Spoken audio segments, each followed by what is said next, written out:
Next on Lectures in History, Colorado College professor Amy Kohout teaches a class on nuclear weapons testing in the continental U.S. in the 1950s and 60s and how it impacted the environment. She describes scientific tests done to measure the impact on humans, protests against nuclear testing, and current debates over where to store nuclear waste. Her class is about an hour.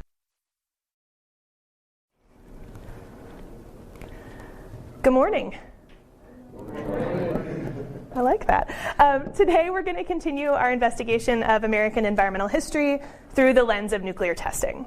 So yesterday, of course, we had our first conversation about Rebecca Solnit's Savage Dreams, A Journey into the Hidden Wars of the American West, which has this really interesting structure that's not at all chronological. And I'm really pleased with the amount of ground we covered during our discussion of the first half of her project, which is loosely centered on the Nevada test site, but moves back and forth to also engage things like indigenous homelands, the study of physics before and after World War II, the history of the test site itself, as well as anti-nuclear activism in the 80s and early 90s. So today I'm going to go back over part of what Solnit explores, as well as try to give you a little more depth and context for what we might call one of Solnit's lines of convergence. We're going to look at mid-20th century citizen science projects, draw on what we've been studying about aesthetics and environmental history to examine different framings of the Nevada test site, and close by thinking about questions of risk and scale in our contemporary moment. But first, by way of getting us into the proper mindset, I wanted to introduce you to Bert the Turtle, on the off chance that you haven't met him before.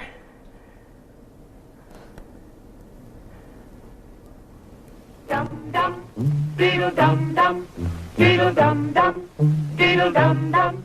There was a turtle by the name of Bert, and Bert the turtle was very alert.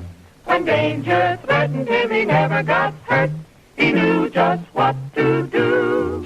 He ducked and covered, ducked and covered.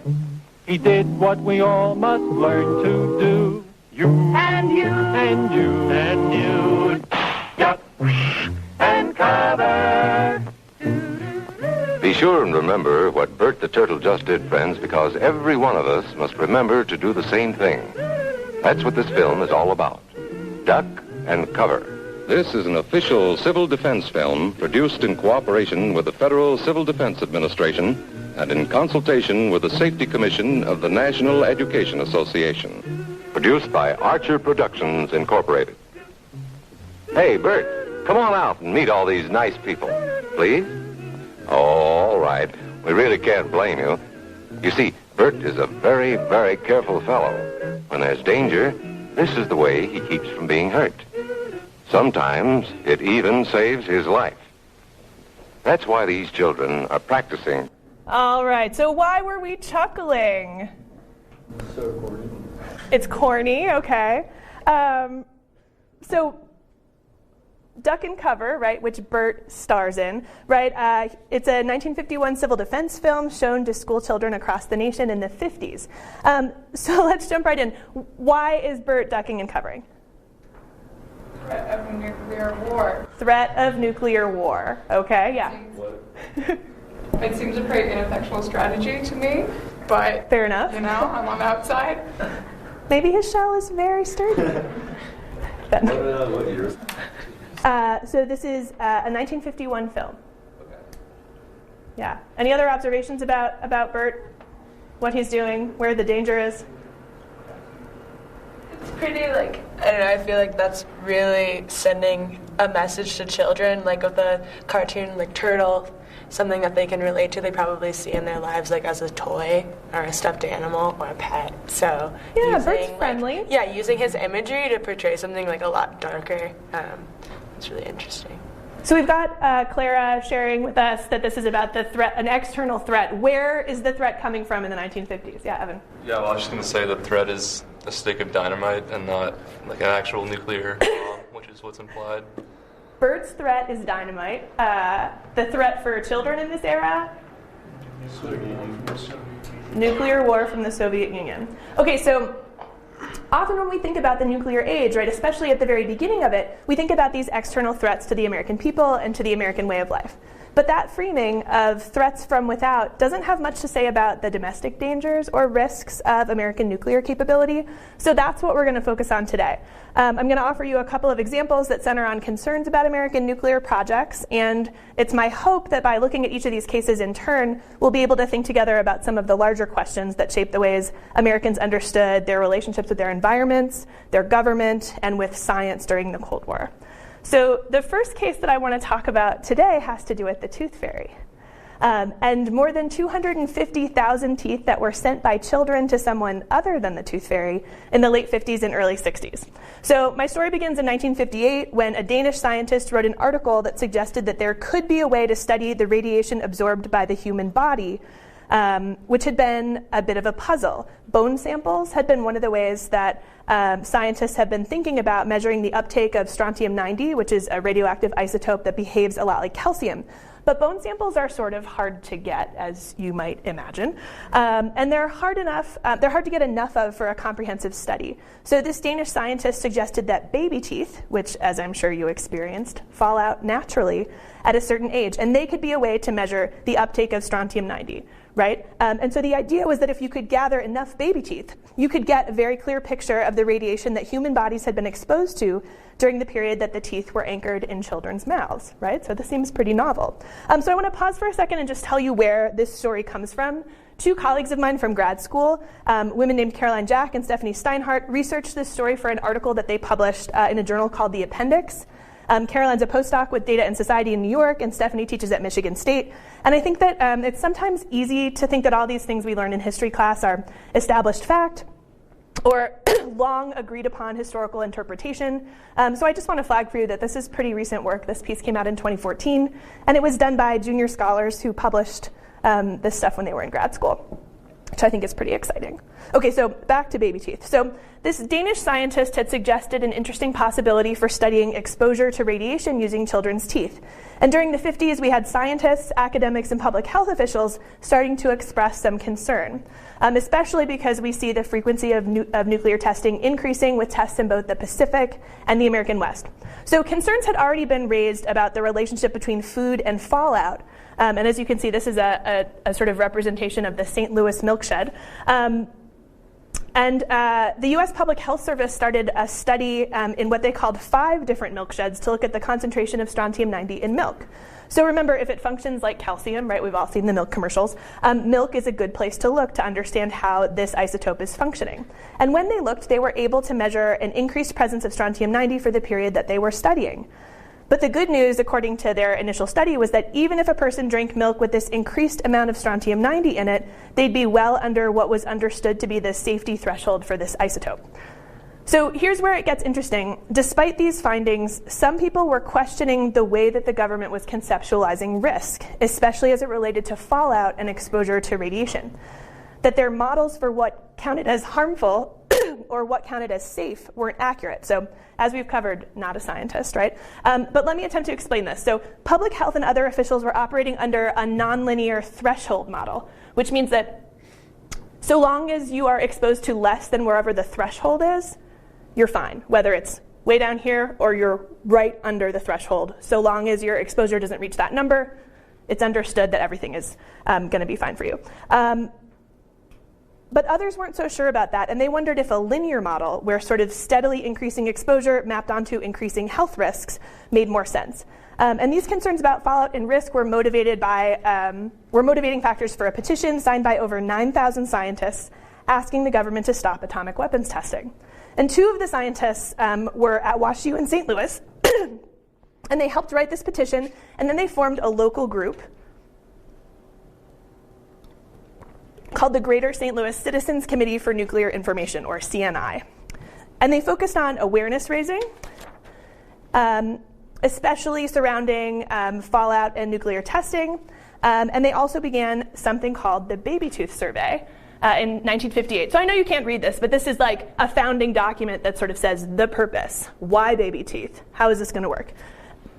And so their goal was to gather 50,000 teeth a year, and to do that, they needed a team. They did all sorts of outreach, and they weren't just reaching out to other scientists. They were talking to teachers, they were talking to dentists, they were talking to librarians, They got local radio stations to help out. They threw community parties. They made forms like this available for submitting your teeth in department stores as well as dental offices. And Caroline and Stephanie found reports that said children could mail their letters and teeth in envelopes addressed only to Tooth Fairy, St. Louis. And the letter would wind up at the office of the Baby Tooth Survey, right? This sounds like sending letters to the North Pole.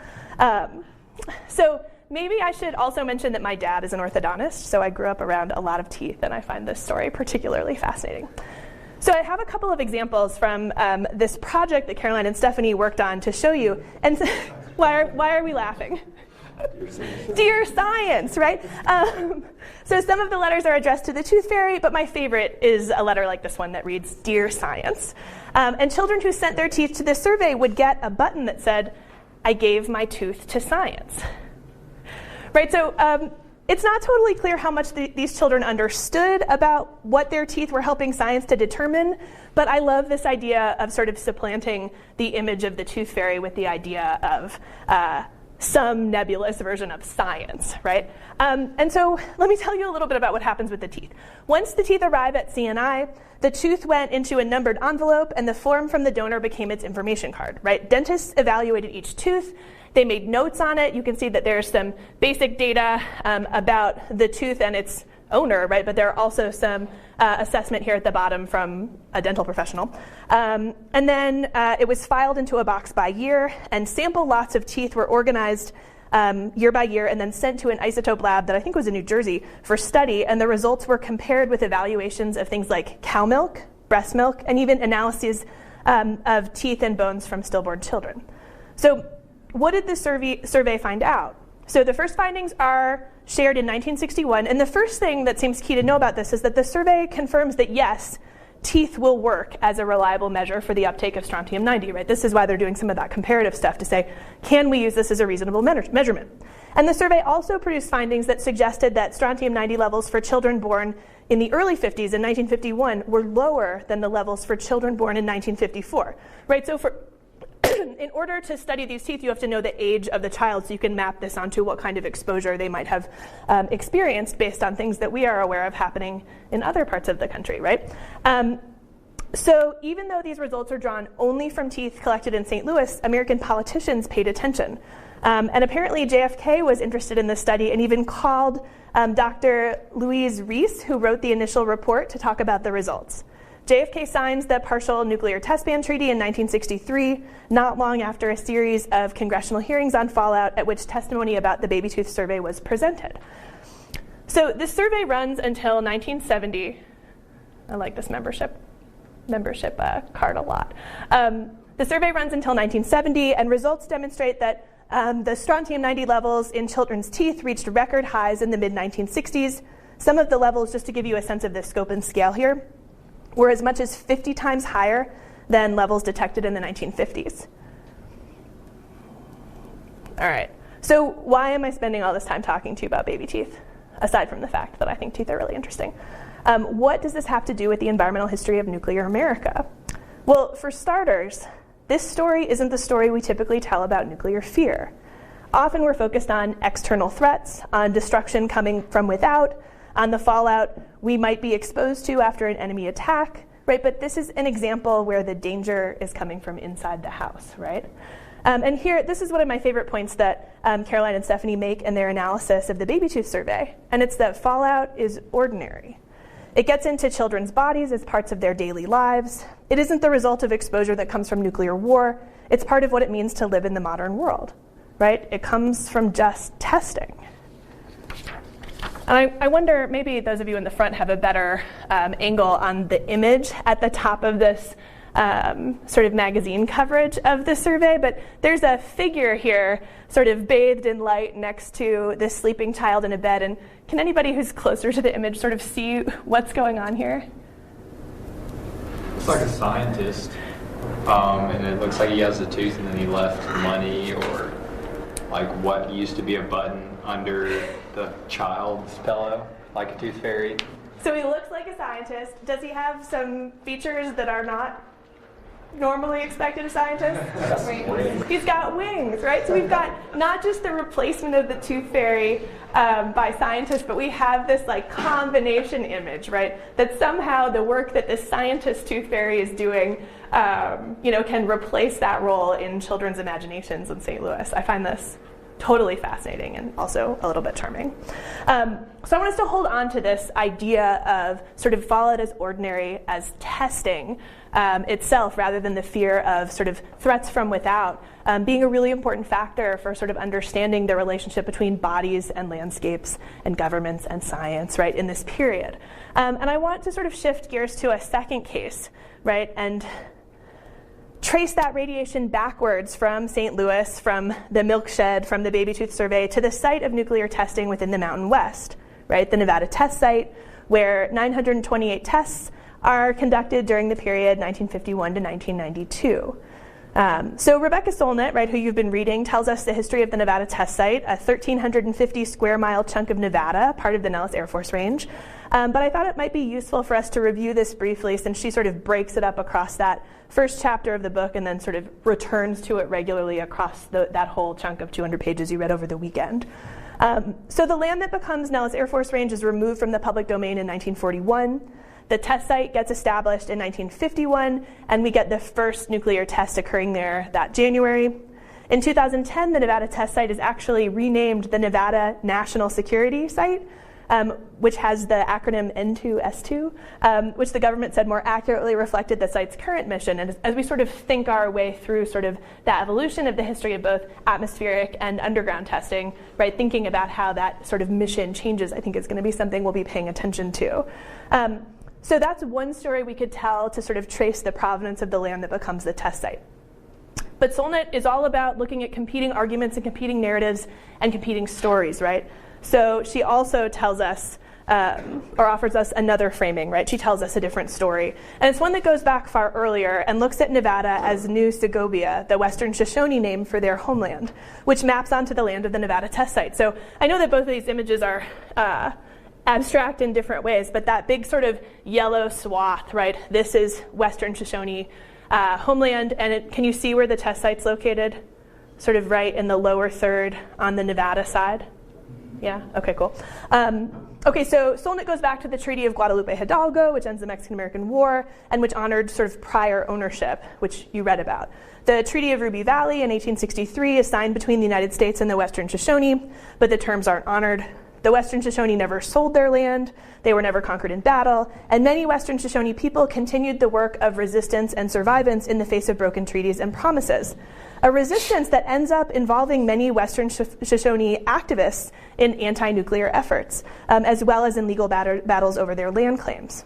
So, as we talked about in one of our small group discussions yesterday, the Indian Claims Commission did determine that Western Shoshone lands had been taken from them. How did they describe that process? Do you guys remember? An encroachment? Yeah, gradual encroachment was what the Indian Claims Commission determined as a result of U.S. settlement. And they determined that the Western Shoshone should receive the 1872 price for that land, which we talked about a little bit yesterday.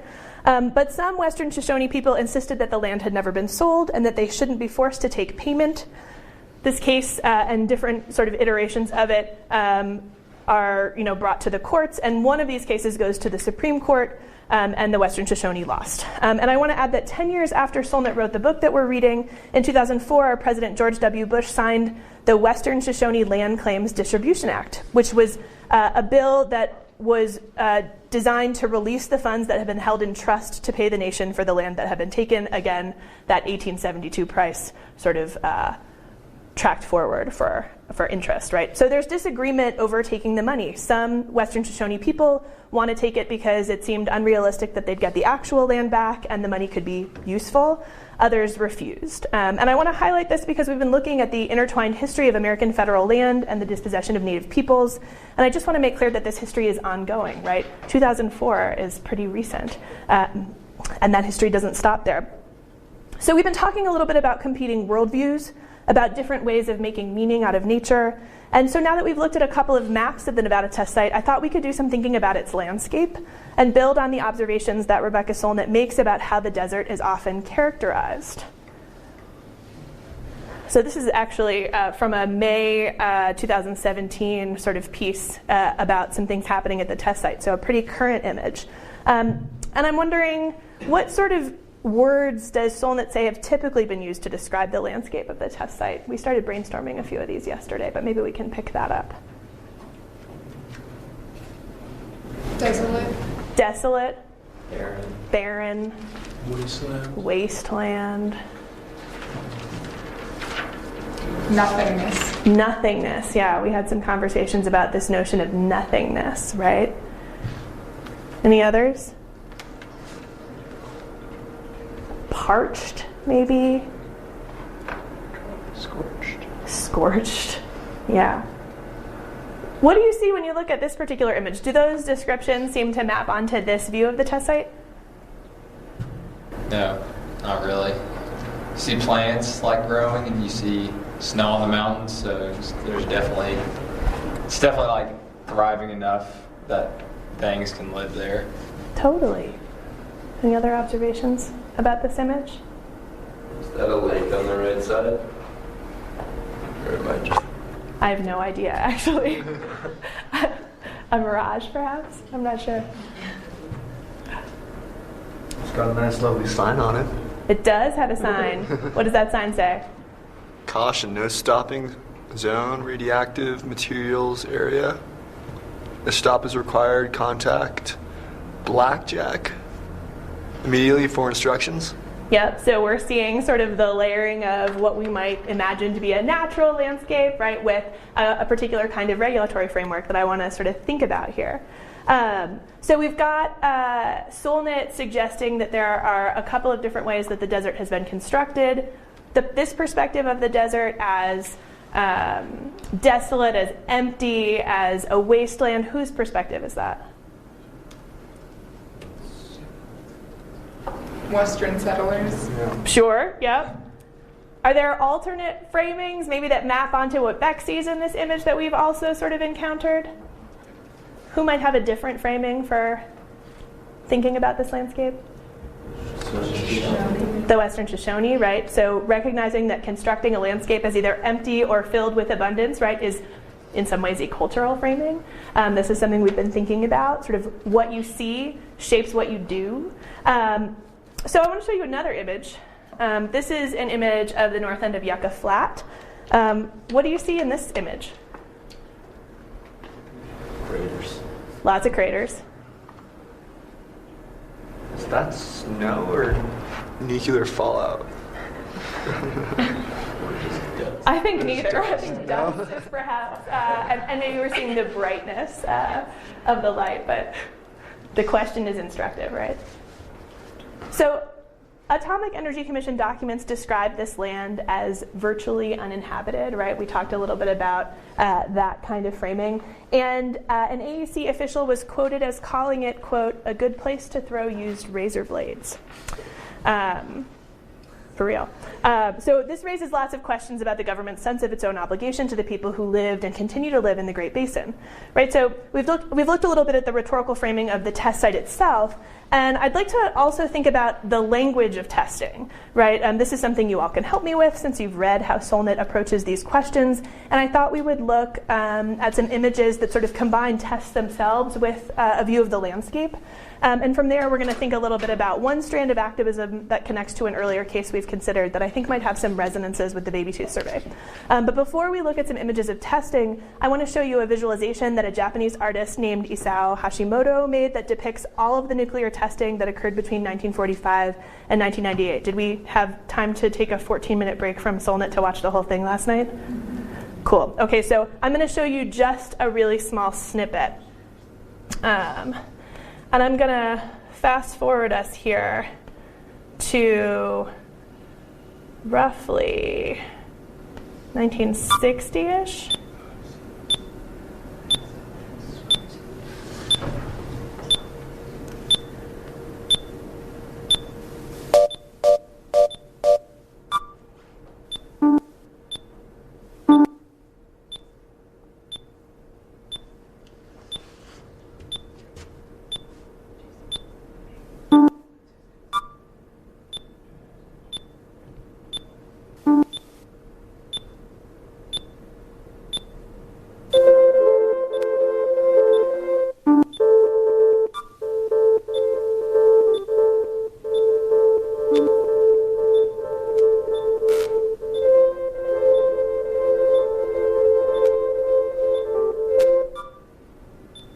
right, so that's just like 2 years and a couple of months worth of a process we've been thinking about as stretching across a much broader period of time. Reactions to this? I know we're just looking at 1 minute, but you encountered the full sort of 14-minute arc last night. What did you think when you saw this?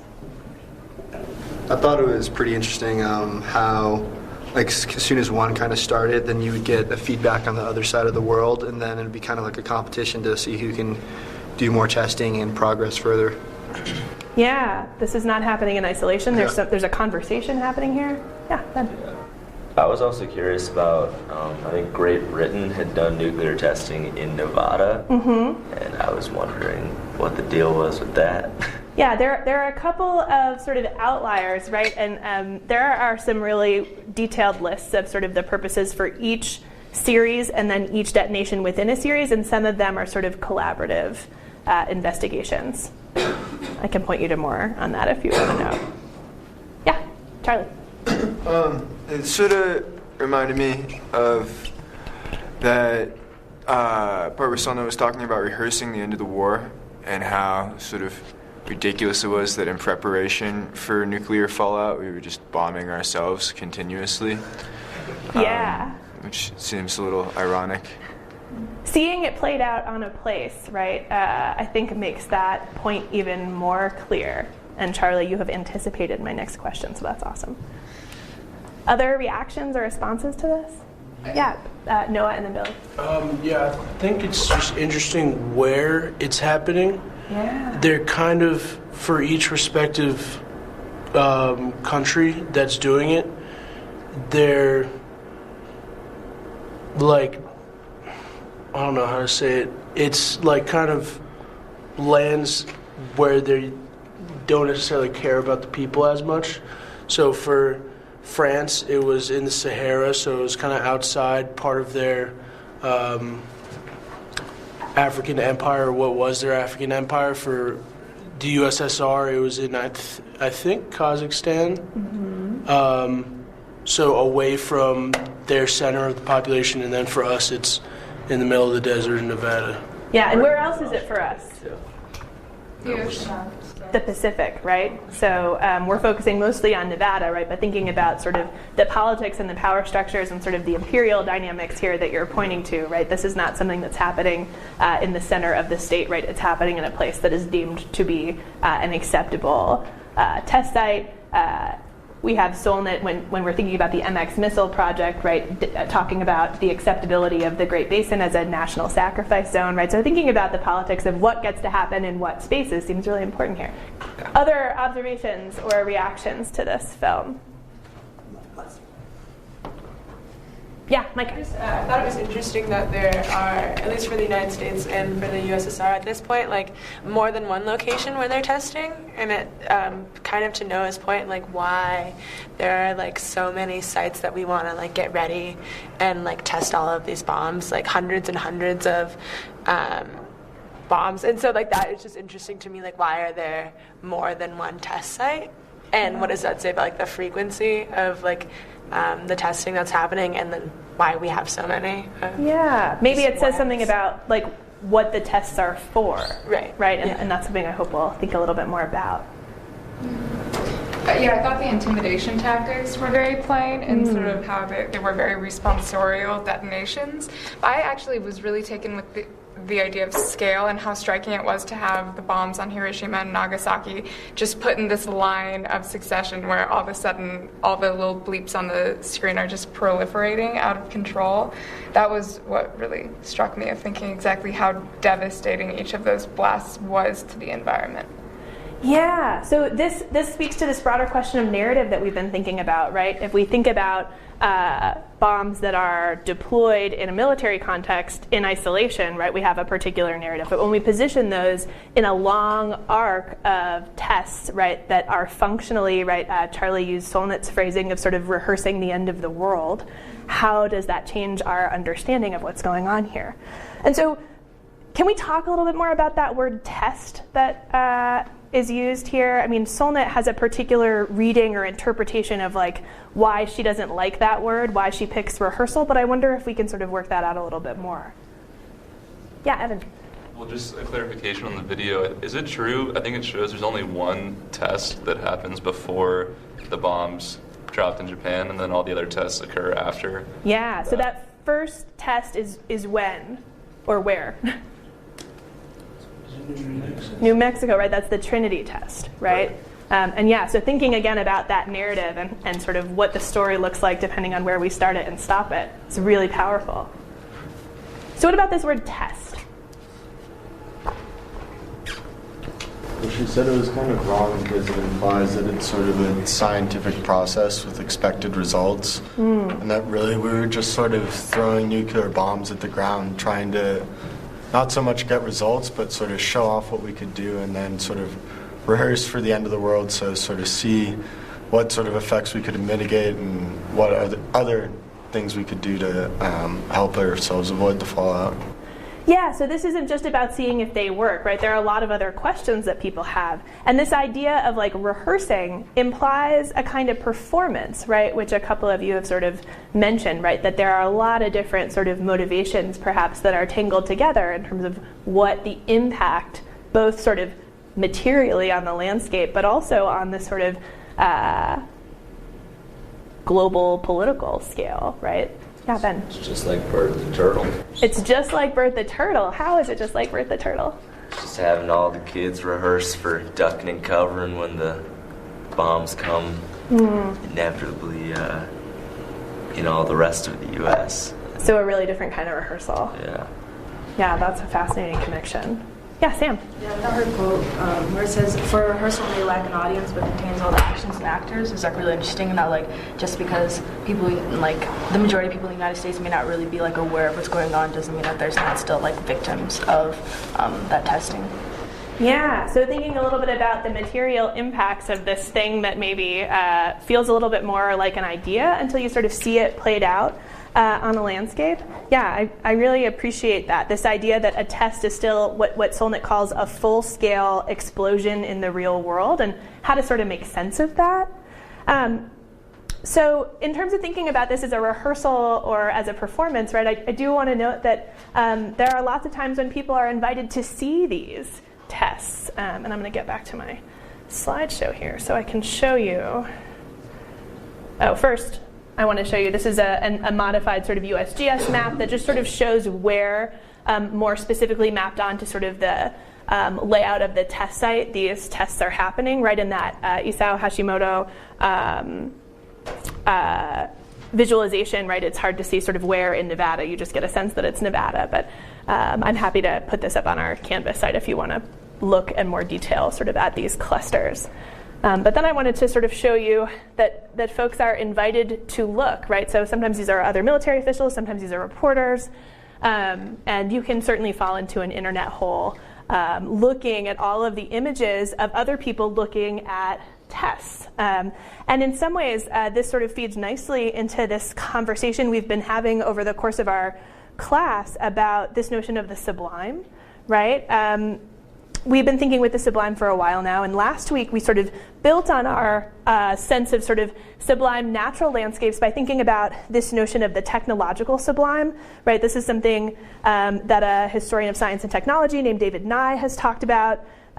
So of course, the sublime that we began with, right, is a sublime that comes from, sort of romanticism. It helps to reframe dramatic, powerful, intense landscapes from sort of scary to awe-inspiring, try to think about that space between I don't want to be anywhere near that, to this creates a feeling of sort of terribleness and awe and power that I do want to encounter. So when we think of the sublime, we think of the scale of the Grand Canyon. We might think of the enormity and the power of Niagara Falls, maybe the view from the top of a Colorado 14er, right?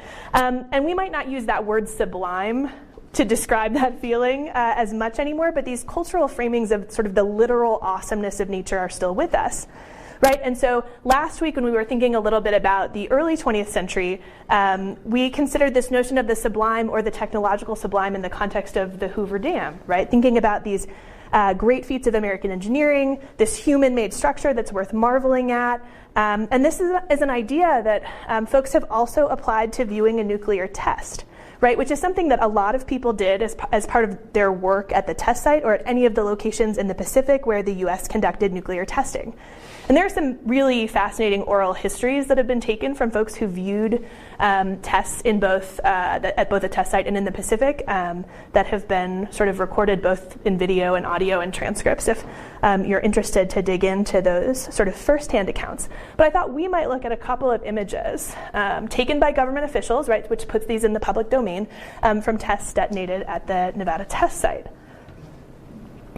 So I'm looking for observations. Can we read this landscape a little bit? And I've got this caption down at the bottom here, but this is one of the tests in the series called Operation Plumb Bob, and it happens to be the test Priscilla. Yeah, Ben. I noticed something about the last slide. All right, give it to us. That it says Nevada Proving Ground on the sign, which I just kind of thought was a more accurate reflection on like kind of a rehearsal than like N2S2 or like test site, just kind of to map more like kind of those the idea behind rehearsal kind of more accurately onto the area. For sure, right? And thinking about naming and what sorts of labels get placed onto landscapes is something we've been talking through as well. And the Nevada Proving Ground, this is actually the name that sort of predates the test site, right? So thinking about that relationship between proving and performance is really interesting. Thanks for that, Ben. All right, talk to me about Priscilla. What do you see here? Yeah, Micah. I mean, it just dwarfs completely the mountains in the background, and compared to like a lot of the other photos, especially the paintings that we were looking at last week, where you have sort of the natural landscape dwarfing the human aspect of it. It's the opposite of this now. I think that really speaks to what we were just talking about with the technological sublime and just like the domination completely of nature. Totally. With something like this. Yeah. That inversion of scale is so fascinating, right? What else? It's incredibly bright too compared to the background. I mean, I'm not sure if it's at night during the day, but I mean, it's so much brighter than either the sun or the darkness around it. Yeah, we've been thinking about the role of light in some of those early American landscape paintings too, right? Yeah, Henry. Solnit said that was a particularly dirty bomb. What does that mean? So that's a good question. I don't have handy how many kilotons of an explosion this is, right? But in terms of thinking about weather conditions, thinking about the height of the explosion, these are variables that people are playing with a lot as they're thinking about the relative effectiveness or impact of these different detonations. And so it's my sense that changing those variables changes the reach of something like this. Oh yeah, go ahead. Yeah, I remember that same passage about how dirty Priscilla was and that it affected a lot of the communities around it and even hundreds of miles away. And that sort of just brings to mind the idea of how sublimity changes as soon as it's technological, because in the romantic sense, it's like the threat and the violence and the terror were all episodic and they were all part of that moment. But here, the danger associated with the atomic bomb doesn't just die away in the moment of awe, it continues afterwards. Yeah. Generations and hundreds of thousands of years. So I thought that was interesting. This makes me think a little bit about sort of these ideas of visibility and invisibility. Do you need to be able to see the sublime, right? In what ways does it change in sort of an aesthetic framing if we're also talking about the invisible, right? Yeah, Jake. They talk a lot about it on page 19 in Solnit, but this is also the one where they did the testing on pigs, and there was a huge outcry over that because they died sort of very needlessly and very painfully, and it suddenly brought all these ethical questions about nuclear testing and whether or not we should continue doing it, or at least on live animals or live beings. For sure. Yeah, and Jake, you can be my volunteer or someone else can be my volunteer. I'm glad you pointed us to page 19 because here we get one of those firsthand accounts. Marine Lieutenant Thomas Saffer offers a description of what it felt like to witness Priscilla, and I'm wondering if I can have a volunteer to read that description. Someone with a big loud voice. Noah, awesome. All right, give us one second here. A thunderous rumble like the sound of thousands of stampeding cattle passed directly overhead. pounding the trench line. Accompanying the roar was an intense pressure that pushed me downward. The shock wave was traveling at nearly 400 miles per hour, pushed toward us by the immense energy of the explosion. The earth began to gyrate violently, and I could not control my body. Overcome by fear, I opened my eyes. I saw that I was being showered with dust, dirt, rocks, and debris so thick that I could not see 4 feet in front of me. A light many times brighter than the sun penetrated the thick dust, and I imagined that some evil force was attempting to swallow my body and soul. The metallic taste in my mouth was foul and would not go away. Thanks, Noah. So does that sound like a sublime encounter?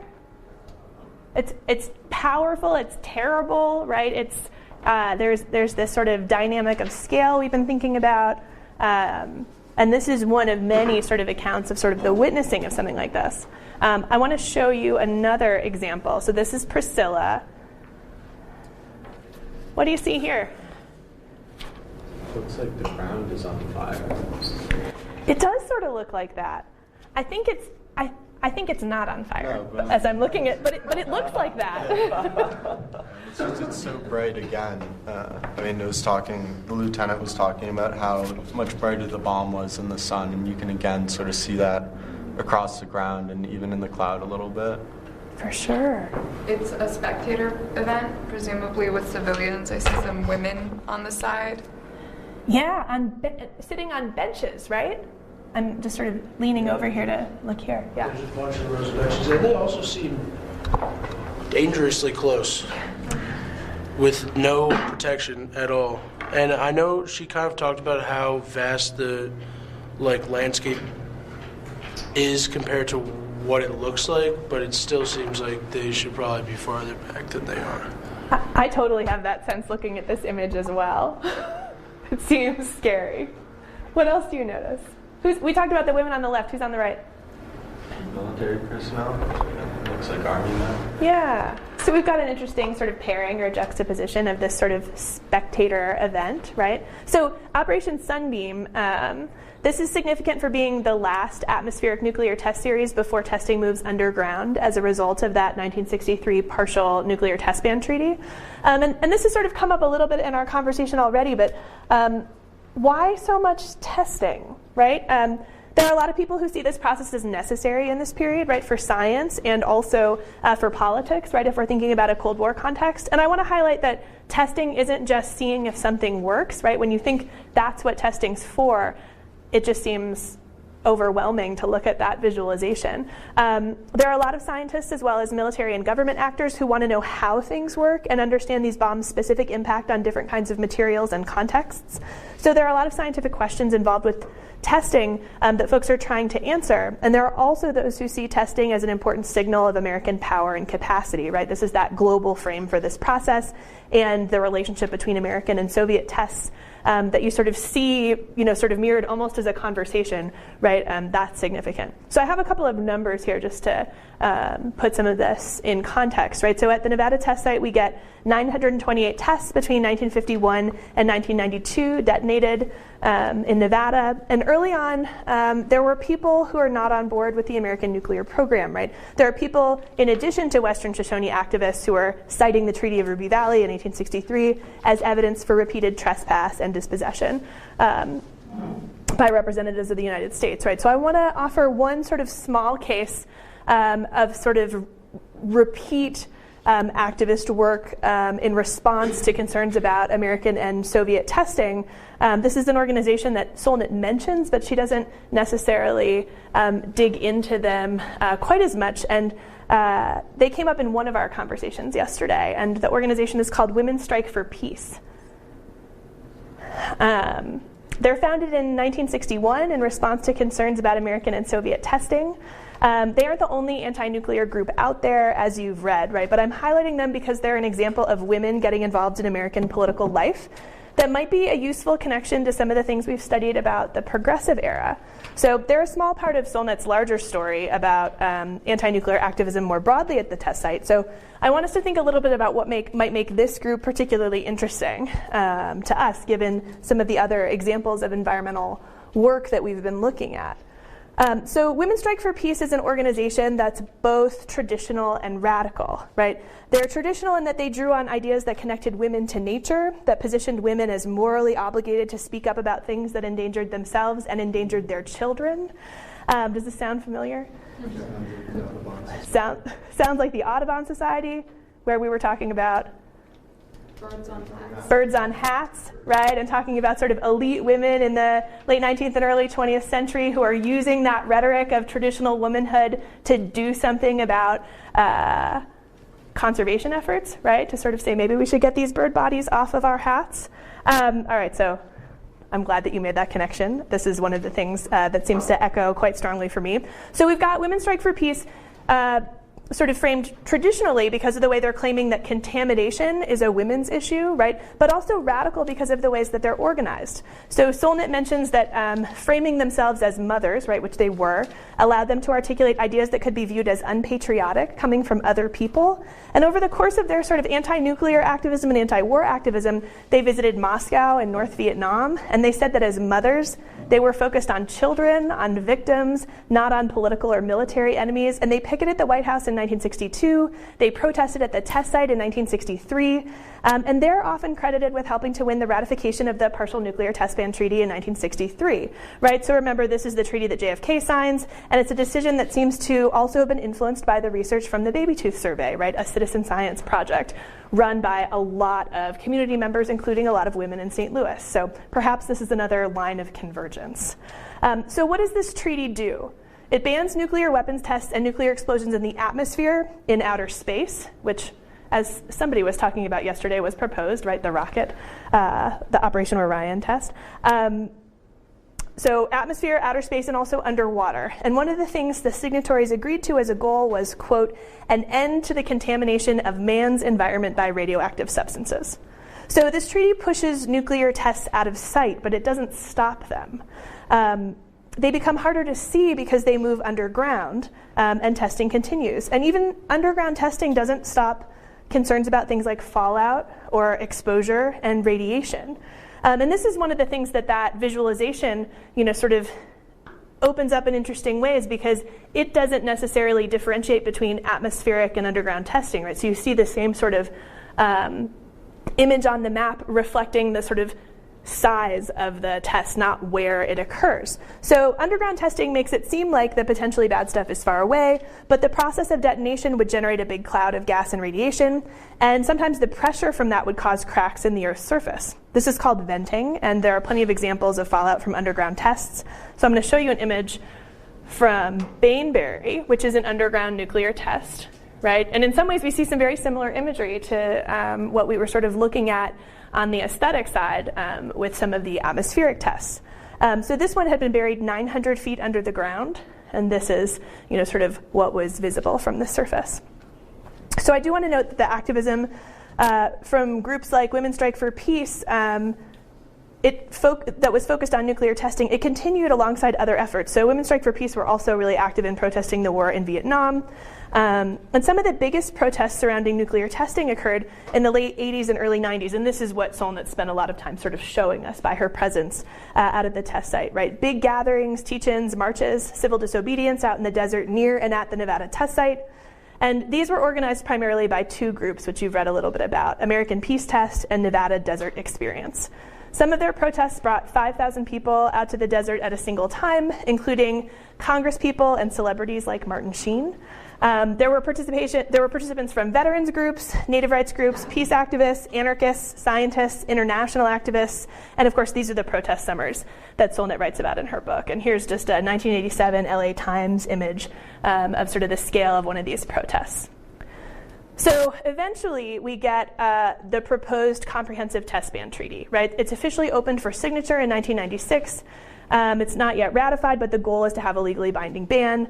And the United States has signed this treaty, but it hasn't ratified the Comprehensive Test Ban Treaty yet.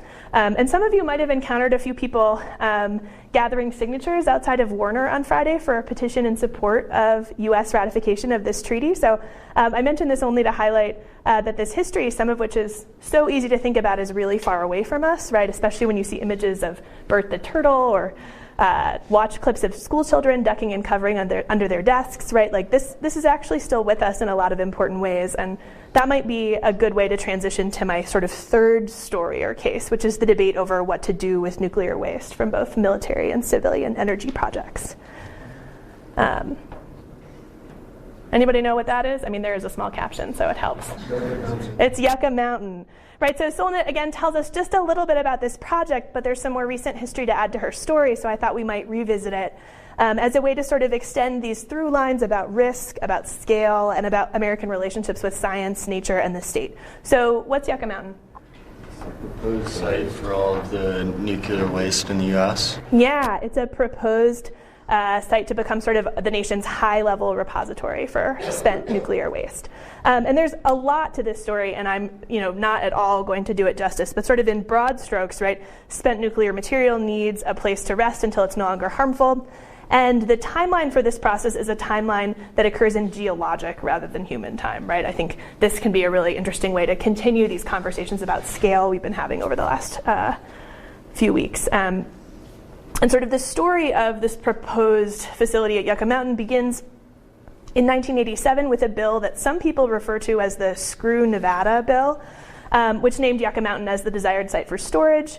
And in addition to all sorts of problems with, sort of the process itself, with the politics of sending this kind of waste to Nevada, right? A place already treated, as evidenced by the test site, as empty, as barren, as maybe available because of its nothingness, right, for this kind of use. It matters to highlight that Yucca Mountain is also a spiritual resource, right, for Western Shoshone people. And much like the land of the test site, it's contested ground. So in 1992, Congress asked the EPA to set standards for how good the containment of material at Yucca Mountain should be. And the EPA said that in order to protect public health and groundwater, that the facility should be envisioning a 10,000-year time scale, right, which seems like a very large amount of time to someone who lives in this body. The National Academy of Sciences said that that wasn't a good enough framework, that it should be stricter. And there's a lot of political battling that follows.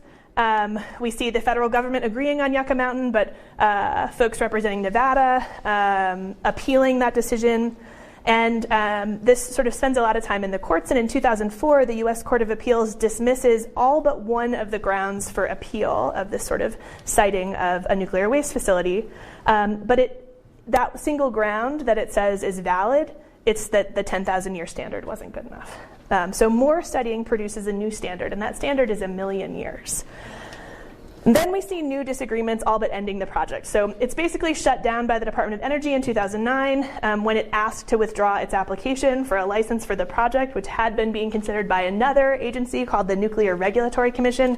I'm telling you all of these things in order to give you a sense of some of the bureaucracy and the politics of thinking about decisions that have material impacts on landscapes we've been thinking about. There's more back and forth about whether you're allowed to withdraw your request for a license. And then in January 2013, we see a report outlining a brand new timeline to identify a new site and to have it operational by 2048. So as of a couple of years ago, it didn't seem like Yucca Mountain was on the table. But then in 2014, the Nuclear Regulatory Commission releases another sort of volume in this sort of growing series that's basically a big safety report about Yucca Mountain. And they conclude that Yucca Mountain, as proposed, would or potentially could meet this new 1 million year standard. And that's, of course, only the first part of the process, and there are plenty of actors who continue to oppose the project. But we've seen new developments just this year. So over the summer, the Energy and Commerce Committee in the House of Representatives voted to proceed with a bill that would move the Yucca Mountain project further along. And part of these conversations were also about interim storage, right, which is necessary as we continue to work to devise appropriate and, I'd hope, equitable ways to store the spent material we already have. So this question of how and where to store and secure spent nuclear material is certainly scientific, but it's also political, right? And this is something that we've seen recur in our discussions about environmental history, right? All this non-environmental stuff shapes how we navigate environmental challenges. And the history of nuclear America is deeply tangled up with American environmental history, right, in far more ways than I could ever imagine covering in a single lecture.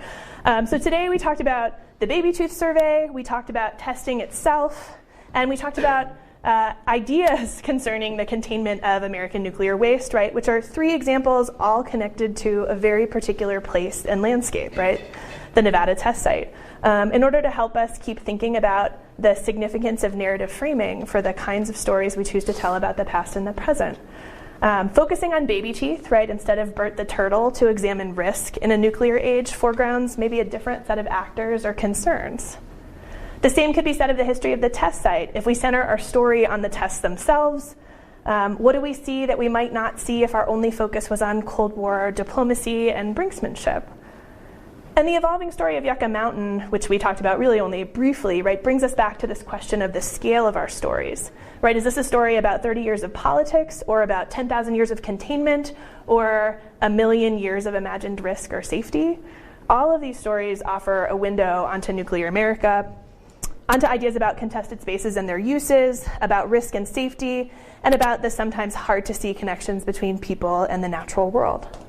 So I'm going to stop there. But when we pick up tomorrow, we're going to return to what we might imagine to be the more traditional territory of American environmental history, right? You're reading an excerpt from Rachel Carson's Silent Spring. You're looking at the text of the Wilderness Act of 1964. And we're going to talk a little bit about sort of the growing science of ecology in the middle of the 20th century. And I'm going to ask you to try to put that history in conversation with today's material, especially this idea of baby teeth and risk, as a way to keep examining which stories, right, which histories, whose stories and whose histories, perhaps, we draw on to examine this interconnected history of bodies, of landscapes, and American relationships with nature. So I will see you tomorrow.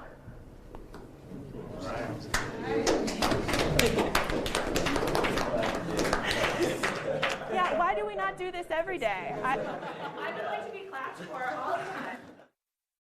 Join us every Saturday evening at 8 p.m. and midnight Eastern as we join students in college classrooms to hear lectures on topics ranging from the American Revolution to 9/11. Lectures in history are also available as podcasts. Visit our website, cspan.org/history/podcasts, or download them from iTunes.